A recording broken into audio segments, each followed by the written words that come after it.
राधे राधे सभी भक्तों। आज हम श्रीमद् भागवत गीता के श्लोक 10 और 11 के बारे में पढ़ेंगे। इससे पहले हम श्लोक 9 तक पढ़ चुके हैं। श्लोक 10 है, अपरेयम तु बलम अस्माकं भीष्मभिरर्षितं परम बलम त्वेतेव भीमाभिरर्षितं।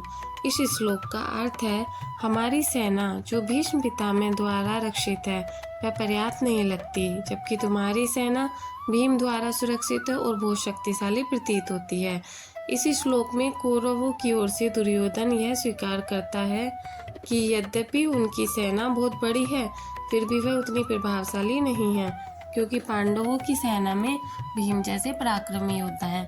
भीष्म पितामह स्वयं महान योद्धा है, फिर भी दुर्योधन को विश्वास की कमी लग रही है। इसका कारण यह है कि पांडवों के सेनापति भीम और अर्जुन जैसे महान वीर हैं।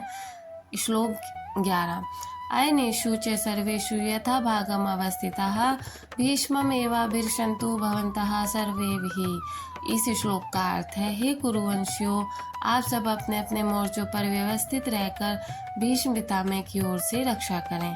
दुर्योधन ये समझ रहा है कि युद्ध में भीष्म पितामह की सुरक्षा अत्यंत आवश्यक है, क्योंकि वे उनकी सेना के प्रमुख सेनापति हैं और युद्ध की नींव उन पर ही टिकी हुई है। इसलिए वह अपनी सेना को आदेश देता है कि सब योद्धा अपने स्थान पर रहते हुए भीष्म पितामह की रक्षा करें। यह श्लोक दुर्योधन के डर को दिखाता है।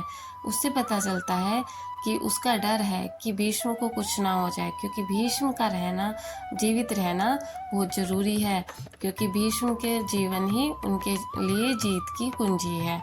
अगर आप आगे भी श्रीमद् भागवत गीता के श्लोक पढ़ना चाहते हैं, समझना चाहते हैं, तो हमारे चैनल को सब्सक्राइब करिए। राधे राधे।